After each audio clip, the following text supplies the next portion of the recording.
Ça s'écrivait tout seul. C'est comme pour les chroniques. Et donc j'imagine un petit peu mais en même temps, je voulais m'amuser avec le style camusien. Je voulais réécrire l'étranger, mais dans la perspective de la chute. Ceux qui ont lu La Chute de Camus, pour moi, c'est un roman extraordinaire. Je crois que c'est le seul roman de Camus qui soit vraiment profond. Des points de vue religieux, je ne dis pas du point de vue philosophique, etc. Je ne me permets pas de juger cet écrivain. Et donc, l'histoire commence avec quelqu'un qui dit la fameuse phrase « Moi, ma est toujours vivante ». Contrairement à l'autre qui dit que « Hier, ma mère est morte » ou « Peut-être aujourd'hui, je ne sais plus ». Et donc, tout le roman, c'était d'inverser. Mais en même temps, il y avait deux pièges. Le premier piège, c'est qu'au lieu de créer un livre, j'allais créer un ancien moudjahid, c'est-à-dire quelqu'un qui va taper sur Camus. Ça, je le refuse. Camus m'appartient. Camus, pour moi, est une richesse algérienne. Camus, on devrait peut-être un jour rapatrier ses cendres, qu'on le veuille ou pas. Même ce qui nous a blessés, même ce qui nous a insultés, nous enrichit. Les blessures, c'est à nous. L'architecture coloniale, ils sont partis, mais elle est restée. C'est à nous. Pour moi, tout ce qui peut m'enrichir, je le prends, même ce qui me blesse. Donc, je ne vois pas pourquoi je laisse. Pourquoi nous sommes dans ce cas-là, alors que d'autres pays, en Afrique du Sud, en Tchéquie, en Hongrie, où des écrivains étaient dans la négation totale de la terre qui les accueillait, mais qui par la suite ont fait la richesse de leur pays. Mon éditeur m'a raconté que Kafka, dans son journal, le jour de l'indépendance de son pays, il a écrit cette phrase « Aujourd'hui, rien à signaler. Je vais à la plage ». Des décennies plus tard, Kafka a sa statue dans son pays. C'est un livre qui est imposé dans l'école, dans le manuel scolaire. Donc, un pays s'enrichit aussi avec ce qui nous blesse, ce qui nous a fait mal. Et donc, Camus nous appartient. Donc, en écrivant ce livre, je ne voulais pas, dans la perspective, oui, tu rends le coup à Camus parce qu'il faut imaginer quelqu'un qui tue Meursault, etc. Je n'étais pas dans la perspective de vengeance ou d'écrire une réponse. Je l'ai dit dernièrement, on fait une conférence en France. J'ai dit que le prétexte pour moi était de parler de Camus, mais la réalité, je parle de moi-même. Je parle de ce qui m'importe, moi, en tant qu'Algérien, maintenant. J'ai dit, je suis comme a dit un écrivain américain, je suis comme un géant qui monte sur les épaules d'un géant et qui voit plus loin que lui. Pour moi, Camus était à démanteler, mais en même temps, c'est un enrichissement. Donc, j'ai écrit ces livres en essayant d'éviter le premier piège, celle de fonctionner comme dans l'histoire de vengeance.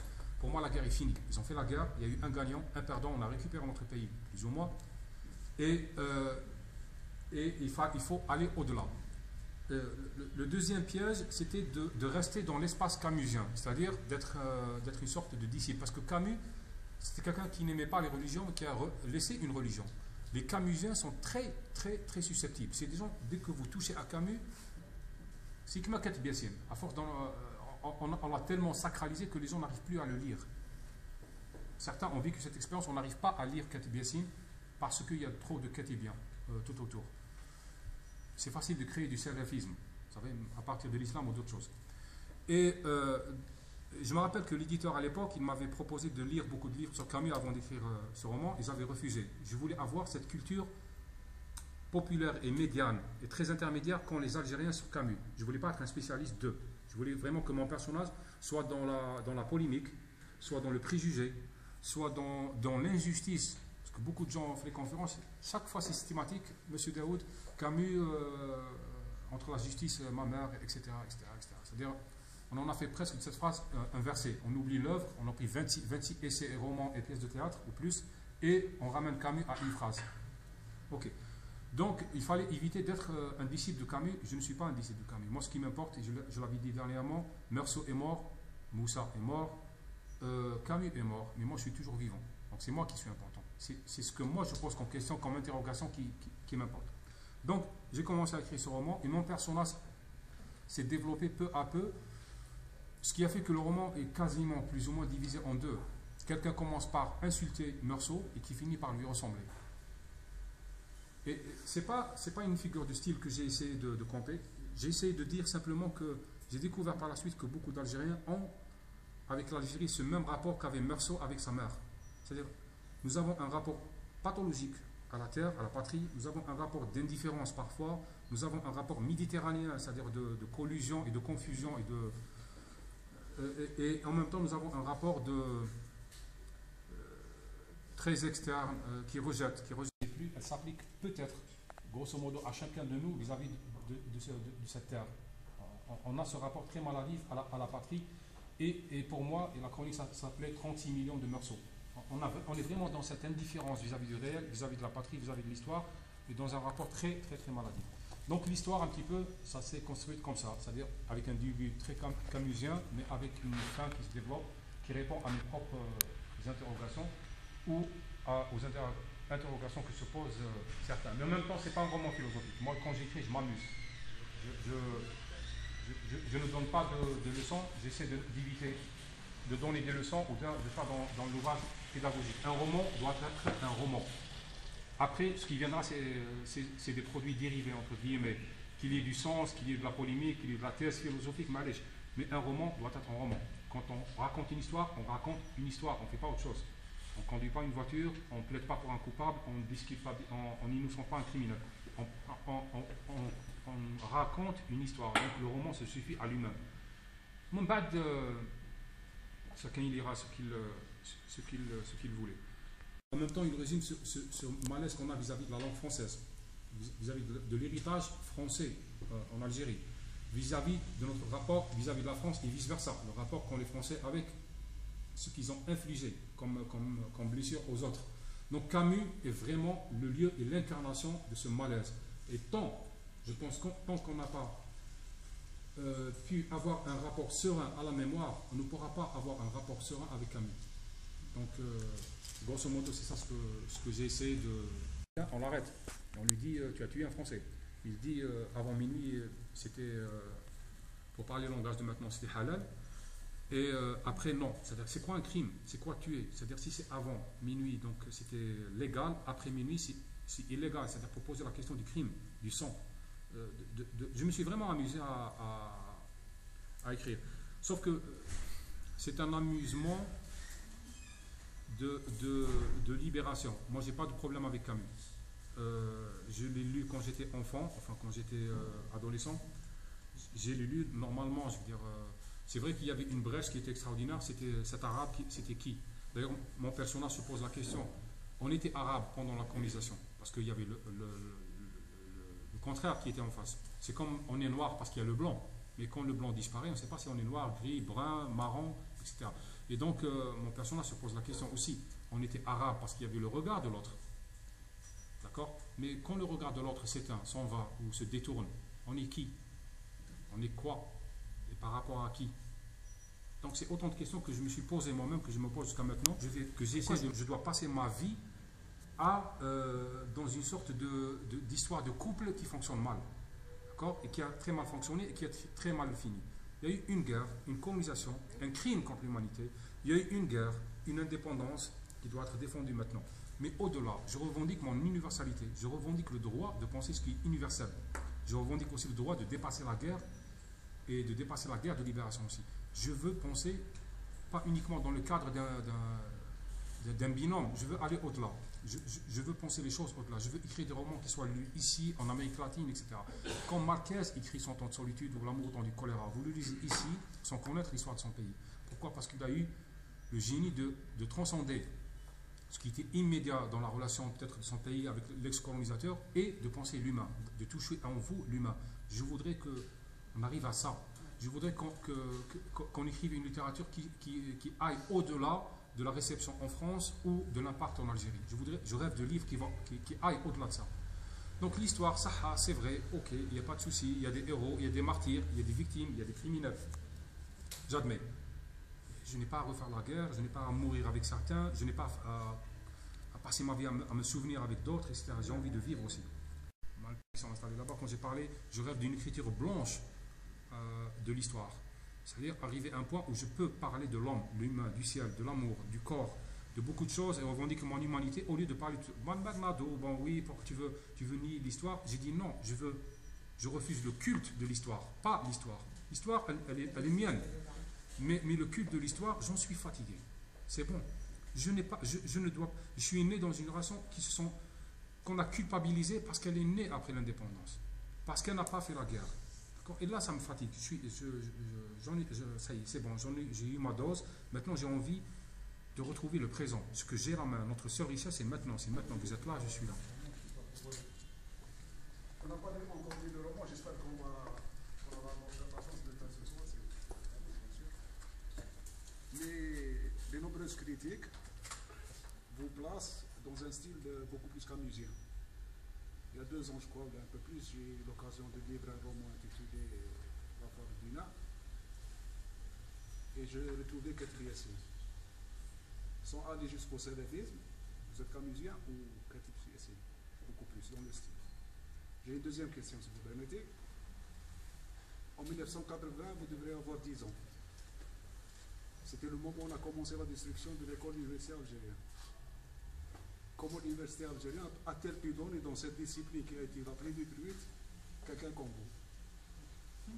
Merci pour le compliment. Alors, pour la première question. Pour la première question, il te répond. Pour la deuxième question, je réponds moi. Non. Pour la première question, je ne suis pas camusien. Moi, tout ce qui m'enrichit, je le prends. J'appartiens à personne. Moi, ce que je dis même quand on me pose la question ailleurs sur le Uruba. S'il vous plaît, juste une précision. Je n'ai pas osé le dire, maintenant je le dis. En lisant la fable d'Ina, j'ai été frustré. Parce que jusqu'à aujourd'hui, je n'ai rien compris. D'accord. Merci pour le... J'ai peur d'avoir la même frustration que le deuxième. Merci pour le compliment, encore une fois. Donc, pour Kate Boula, pour le reste, moi je pense qu'il m'enrichit. D'accord?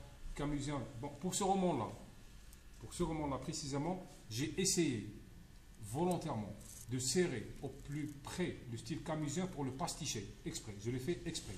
Il y a des phrases que j'ai moi-même prises du contexte à Meursault, que j'ai juste décalé un petit peu pour leur donner un autre sens. Je voulais que ce texte soit aussi un paratexte, c'est-à-dire soit un texte qui rappelle l'autre texte, qui met en procès l'autre écriture aussi. Je ne sais pas si j'ai atteint mon but ou pas, mais quelques échos. Il y a une phrase que m'a envoyée une lectrice qui m'a fait beaucoup de plaisir. Elle m'a dit, quand j'ai lu ce roman, j'étais obligé de relire L'étranger de Camus. Mais en même temps, elle m'a dit, quand j'ai lu L'étranger de Camus, derrière chaque phrase de l'autre, je pensais à l'autre famille. Moi, ça m'a touché. Bon, ça c'est pour revenir un petit peu au fait que style Kateb ou Yassine ou Camus, on n'échappe pas à ces...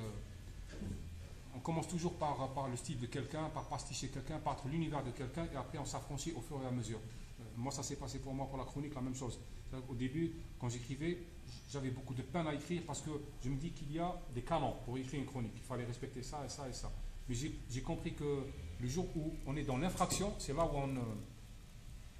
on excelle. Pour la fable d'Una, la fable d'Una, ça a été écrit en une semaine, j'étais à la rédaction. Généralement, j'avais 14 heures, c'est le moment creux dans les journaux. À l'époque, j'étais rédacteur en chef du journal. Entre midi et 16 heures, c'est un moment creux. On n'a rien à faire, mais on est obligé d'être au bureau parce qu'on ne sait jamais qu'est-ce qui va se passer. Donc c'était vraiment lié à un contexte d'oppression. J'ai essayé d'imaginer une fable. D'ailleurs, ça se dit, c'est une fable, c'est pas autre chose.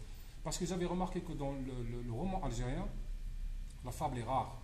L'imagination est rare, contrairement à ce qu'on croit. Fabuler, rêver, enfreindre est rare. On a des romans engagés. On n'a pas des romans qui font rêver. D'ailleurs, on a très peu d'histoires d'amour. On a des récits de guerre, des récits de confiscation de liberté, des récits de révolte. Moi-même, j'y échappe pas. Mais on n'a pas de belles histoires qui font rêver les amoureux de 14-15 ans. On n'a pas ça. Donc, à l'époque, c'était un petit peu là, je me suis dit, pourquoi pas. J'ai écrit cette fable, ce n'était pas destiné à la publication. C'est l'éditeur qui l'a vu, il m'a dit, bon, je la publie. Pour la troisième question sur l'école algérienne. Écoutez, d'abord pour la langue française, moi je ne l'ai pas apprise à l'école. J'ai appris la langue française seul. D'accord ? J'ai eu l'occasion de développer cette réponse, je pense même ici, à l'époque. Et c'était par ennui aussi et par accident. Donc je devais avoir 8 ans, 9 ans.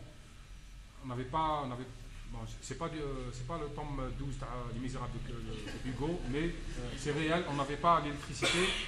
Donc il y avait à peu près une trentaine de romans policiers qui étaient un peu perdus dans la maison. Donc je commençais à lire parce que j'avais rien à faire, mais je ne comprenais pas. Mais j'ai appris la langue française par recoupement, c'est-à-dire chaque mot éclairait l'autre. C'est une mécanique, au bout de 2 ans, on comprend un petit peu l'histoire. Et les mots commencent à s'éclairer tout seuls. On connaît la musique des mots et on commence à... Pour l'école algérienne, écoutez, l'école, c'est comme partout ailleurs, elle peut être un tremplin pour réussir, mais elle peut peut-être vous imposer une contrainte qui vous oblige à réussir ailleurs. Moi, je n'ai pas suivi un cursus littéraire, moi j'étais un matheux. D'ailleurs, à l'époque, je demandais d'être versé les lettres, ils ont refusé parce que j'avais de bonnes notes, il fallait rester les maths. Donc je détestais les maths. Donc j'ai continué, c'était obligatoire. Mais parfois il y a des systèmes qui produisent des singularités. Je ne sais pas comment ça se passe, mais ça produit des singularités. La langue française, comme je vous l'ai dit, je l'ai apprise seule. Et contrairement à ce qu'on croit, je l'ai apprise parce que j'avais pas beaucoup de livres. Parce que dans les villages à l'époque, il n'y avait pas de livres. C'était rare. Sur une trilogie, je trouvais le tome 2 à 11 ans, le tome 3, je le lisais à 17 ans, le tome 1 c'était le 21 ans. Donc c'est un petit peu. Il n'y avait pas de livres pour pouvoir accéder. Il y avait une petite librairie dans le CM à l'époque, mais j'avais vite fait le tour. J'avais tout lu, les Jules Verne, les mythologies, tous les foyers algériens. Et il a senti que je lui reprochais cette dispute parentale. Donc il est parti loin, il m'a écrit une lettre. C'était le moyen de communiquer, c'était la langue française, justement. Et dans cette naïveté, dans cet enthousiasme juvénile, je lui ai répondu. J'avais peut-être 11 ans, 12 ans. On bat 2 semaines après, il me répond, il m'envoie ma lettre avec toutes les fautes soulignées au rouge. Et là, c'était par fierté, je me suis dit, j'apprendrai cette langue. Autre question?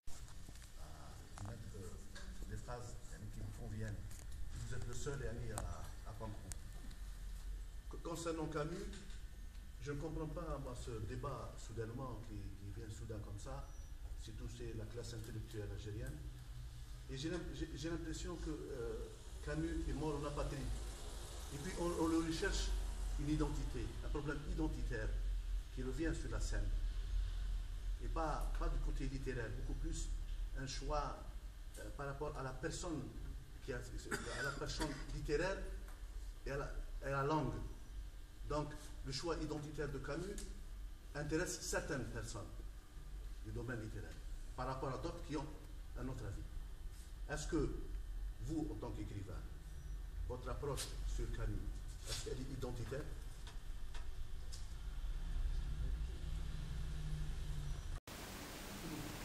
De Albert Camus. Donc je suppose que vous connaissez mieux que moi les écrits de Albert Camus. Et je pose la question, si vous voulez répondre, c'est sur Albert Camus. Lorsqu'il a dit cette phrase, si j'ai à choisir, je choisirai ma mère. Alors, sa mère peut-être, parce qu'il est algérien, c'était la guerre. Est-ce que sa mère c'est la France ou l'Algérie? Merci. Non, mais allez, qu'est-ce qui s'est passé? Ce qui est extraordinaire, c'est un passant qui a posé la question. C'est vraiment un passant. C'est quelqu'un qui passait en dehors du siège où se déroulait la conférence de presse. Il le raconte par la suite. Il a pris la parole une fois dans sa vie. Il a raconté. Il s'est dit, il a posé la question, je crois, Albert Camus, etc. Il est entré, il a posé une question anodine, il est sorti. C'est tout. À l'algérienne, bien sûr. Et donc, la réponse était tellement reprise qu'elle a enfermé toute l'œuvre de Camus dans cette fameuse phrase entre la justice et ma mère. Et cet homme-là, parce que j'ai cherché la lettre, je ne l'ai pas trouvée, il a répondu à un moment, il a dit à un certain moment, j'ai regretté, parce que je ne savais pas que ma question allait provoquer autant de réactions sur 50, 60 ans ou 70 ans, un siècle. Je veux dire, c'est extraordinaire. Lui-même, il était gêné parce que ça a détruit quasiment l'impact de l'œuvre camusienne en Algérie. Ça exclut un homme qui fait partie de notre patrimoine, et ça a eu une conséquence énorme. Et lui-même se sentait coupable parce qu'il disait, à quelqu'un qui l'interviewait, je pense dans les années 80, il a dit, moi je faisais que passer, ce matin, une conférence, j'ai posé une question, je suis sorti. C'est tout, j'ai pas... Donc, pour revenir à cette... En même temps, il y a eu beaucoup d'interprétations, parce que la phrase n'a pas été rapportée dans son contexte exactement. Parce que lui, il a précisé. Quelqu'un qui pose des bombes dans des bus ou dans des cafés, bon, c'est vrai que dans l'absolu, les gens sortent la fameuse position de Sartre. Sartre qui était tranché pour la justice, pas pour sa mère, qui était dans une position, il était contre la torture en Algérie, Bon, quand on est chez soi, quand on est reposé, je ne cherche pas à justifier les positions de Camus, mais c'est moi qui parle. Je me dis que Sartre vivait à Saint-Germain, c'est-à-dire à Paris. Il n'y avait pas de bombes dans les bus, dans les cafés. La philosophie était peut-être facile. L'autre, il est dans une position beaucoup plus déchirée. C'est comme si moi, à la sortie de la décennie noire, face à un émir qui a violé ma soeur ou ma femme, et on me dit, quelle position je vais avoir peut-être, quelle question, quelle émotion je vais avoir. Pour la chronique, beaucoup de gens, je le fais très vite parce que je la conçois. D'accord. J'ai pour habitude de concevoir le texte avant de l'écrire. Quand je le conçois en totalité. Que ce soit un reportage, un livre, une nouvelle. Alors, pourquoi je fais ça? J'ai appris ça, ça fait une dizaine d'années ou plus, quand j'étais début journaliste. On nous envoyait faire des reportages. Par exemple, je ne sais pas, il y a eu les années Haddouk, un massacre dans les parages de la Wilaya.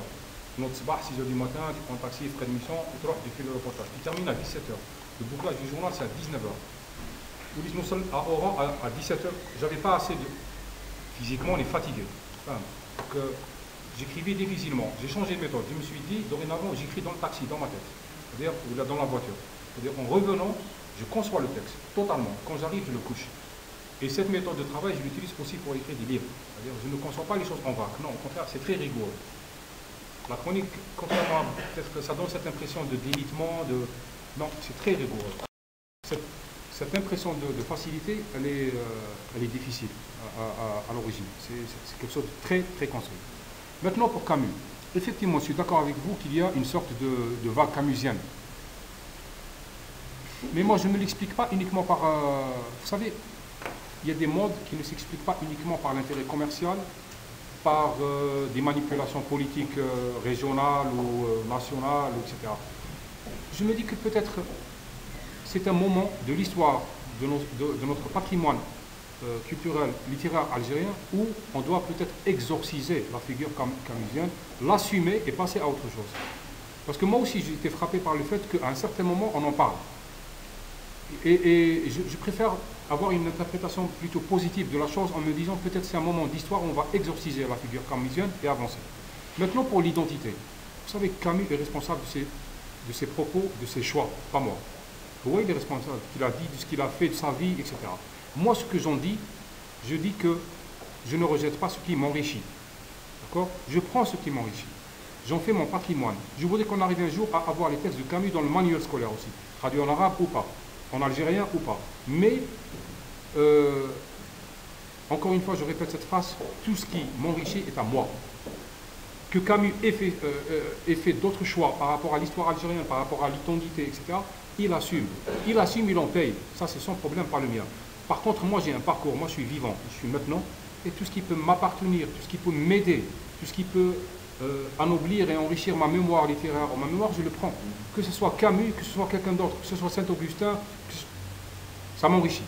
Maintenant, qu'il y ait manipulation identitaire, qu'il y ait, vous savez, même en France, et vous le savez peut-être plus que moi, que le capital Camus, on le tire vers une sorte de panthéon du français de souche ou pur, etc. Les extrémistes existent partout, le salafisme existe partout, et chacun essaie un petit peu d'avoir les cimetières de son côté. Mais allez, au moins ils veulent en faire leur projet identitaire, comme vous le dites, de souche, pure, etc. Certains ici le rejettent. Moi je prends. Moi je prends et je continue. Et j'ai utilisé la formule la plus provocatrice à souhait, pour pouvoir pousser les gens à en parler, à poser le problème et à assumer cette part de l'histoire. Je ne veux pas de débat, moi je défends une position. Bon, qu'il y ait débat, bon. Quel est le but de votre livre? Celui-là, qu'il soit acheté par vous. Non, pas commercial. On s'en sort que pour tous les autres. D'accord? C'est comme pour reprendre Youssef quand il a vu que avec les deux oiseaux sur la tête, vous savez le rêve de Youssef, c'est un rêve en même temps fait par un individu mais qui concerne toute une umma. Peut-être qu'un roman, un bon roman, c'est le rêve éveillé d'une époque, il dépasse son propre auteur. On voudrait peut-être passer des... Vous savez, il y a des écrivains qui étaient, dans leurs œuvres, étaient très révolutionnaires, dans leur vie, étaient très conservateurs. C'est des gens monarchistes, je parle de l'Europe, parce que c'est l'exemple qu'on connaît le plus. Il y a des écrivains qui étaient dans une position très avant-gardiste. Borges, par exemple. Américo-latin, écrivain universel, quand on lit ses nouvelles, c'est extraordinaire, mais en même temps, c'était quelqu'un très proche de la dictature argentine. C'était quelqu'un de très conservateur. Une œuvre, une belle œuvre, dépasse son auteur.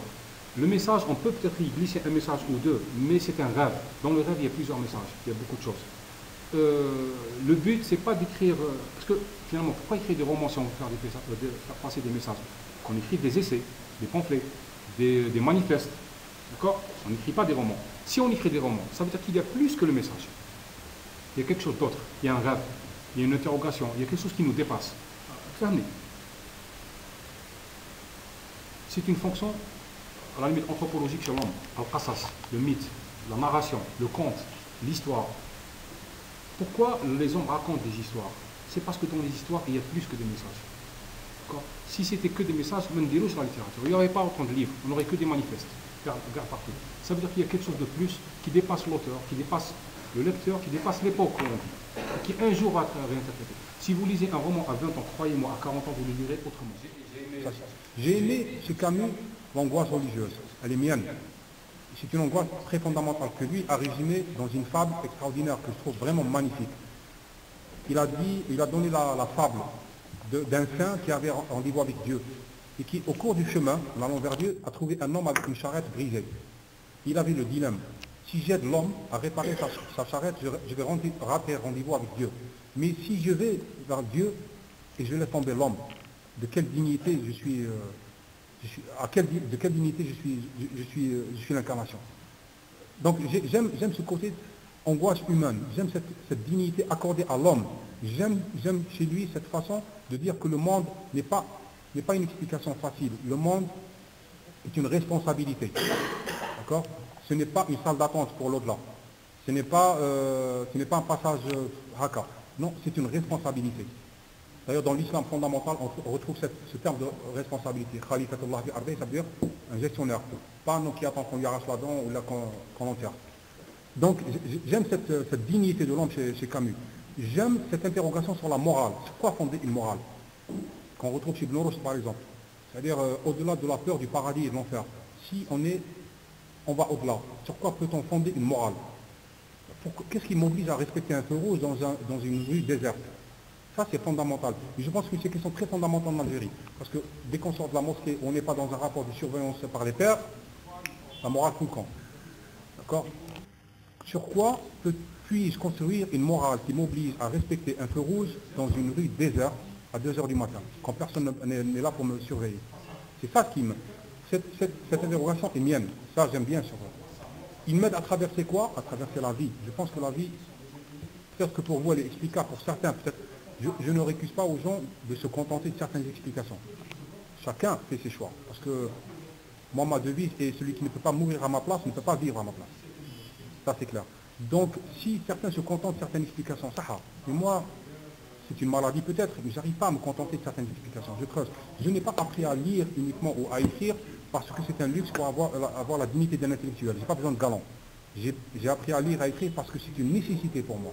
Je dois répondre à cette question. J'étais religieux, très religieux, pratiquement pendant des années, parce que c'était une nécessité pour moi. C'est quoi? Un engagement politique. Franc, direct, dans les instances qui existent. Là, je redoute, on m'a proposé, on m'a sollicité, etc. Mais je redoute. Je me dis, la théorie certains de changer le système de l'intérieur, moi je ne crois pas beaucoup, parce que dès qu'on met le doigt dedans, il vous hâte. Mais d'un autre côté, ne pas entrer dans ce système-là, qu'est-ce qu'on peut faire? Rien. La deuxième option, c'est d'être dans le martyr. On ne peut rien faire. Le fatalisme, c'est bon, d'accord. Ma troisième conclusion, à date de quelques jours, je me suis dit, cette idée d'élite des missionnaires, je n'y crois pas. Une élite, elle est portée par des gens aussi. Par des gens qui font partie du clergé, qui sont des producteurs d'idées, de messages, de plus-value culturelle. Mais elle est aussi portée par un peuple. Le rapport qu'ont les Algériens vis-à-vis de leur élite, il est très maladif. Il est très... Il y a un philosophe français qui a résumé ça par la notion de trahison des clercs. Si vous avez, je ne sais pas si vous avez eu l'occasion de voyager en Égypte, le rapport qu'ont les Égyptiens de la rue, les gens vis-à-vis de leurs écrivains, de leur élite, n'est pas le même que Tana. Ils ne sont pas dans un rapport de rejet, d'adversité et de violence à la limite. Vous allez au Maroc, la même chose. Au Liban, c'est la même chose.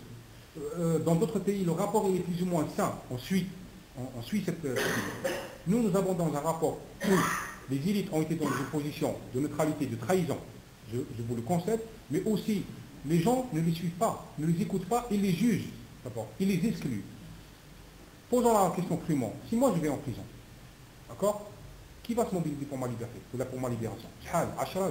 Par rapport à tous les lecteurs, Donc, sur quoi je peux m'appuyer pour avoir du courage?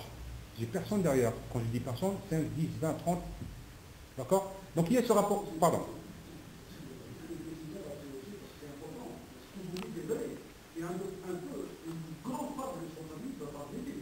Oui, j'allais terminer. Si je termine. Donc, j'ai dit il y a l'engagement politique, il y a le fatalisme, parce qu'on est dans une position, on n'est pas soutenu, donc on rejette cette population qui elle-même rejette les élites parce qu'ils ne la guident pas, ils ne la... Il y a troisième option sur laquelle maintenant moi je suis en train de réfléchir concrètement. J'essaie de lui donner du sens et des actes. C'est ce que j'appelle moi un travail de proximité. C'est-à-dire, si on a un système politique qui ne nous sied pas, c'est parce qu'il y a beaucoup de gens qui sont dans la passivité. Et ces gens sont dans la passivité parce qu'ils ne comprennent pas votre proposition. Donc il faut que j'aille vers ces gens-là. Et quand je dis j'aille vers ces gens, ce sont mes frères, mes sœurs, mes cousins, mes voisins. Et j'essaie d'expliquer. J'ai publié un texte il y a 5 jours, je ne sais pas si vous l'avez lu, sur cette optique-là, en disant qu'il faut qu'on aille vers les gens, expliquer d'une manière sans mépris, sans violence, sans procès aussi, de la passivité, en disant voici ce qu'on peut faire, voici pourquoi il faut le faire, et voici pourquoi il faut aider les gens et les suivre et leur faire confiance. Parce que fondamentalement, un pays c'est un contrat de confiance, ce qu'on appelle un consensus. On a des îlots qui sont méfiants. Alors, le pauvre, il craint le riche se méfie du pauvre. Le civil, il a de la jalousie vis-à-vis du militaire. Mais le militaire, il craint le désordre, le civil. Vous savez, nous sommes des îlots, alors qu'un pays est fondé sur un consensus et sur un contrat de confiance, sur un intérêt minimum de base. Maintenant, il faut que on aille, c'est vrai. Mais croyez que ce travail se fait. Le problème, c'est que ce travail, on n'en voit pas la patte immédiatement. J'ai des amis. J'ai des écrivains. Wallah, pourquoi quand on vient faire une bonne dédicace, parce que je gagne quelques dinars sur un livre? Non, moi ce qui m'enrichit, c'est de rencontrer les gens, d'expliquer ce que je pense. Et pas uniquement moi, beaucoup de gens le font partout. On fait du militantisme littéraire. D'accord? On prend nos livres, on se déplace, on repose dans les endroits où on nous accueille. Parce qu'il faut bien qu'on nous accueille aussi. D'accord? On parle, on discute. Même je tiens le crachoir depuis 45 minutes, si on retient 4 ou 5 phrases qui font le consensus maintenant, c'est déjà beaucoup. On aura planté quelque chose. D'accord? Mais ce genre de travail, ça prend 132 ans. D'accord? C'est rêve, chouïa. Moi maintenant, c'est avec Internet, on peut compresser à peu près à 5-6 ans. Mais c'est un travail qui se fait. Il faut rétablir la confiance de part et d'autre des élites et des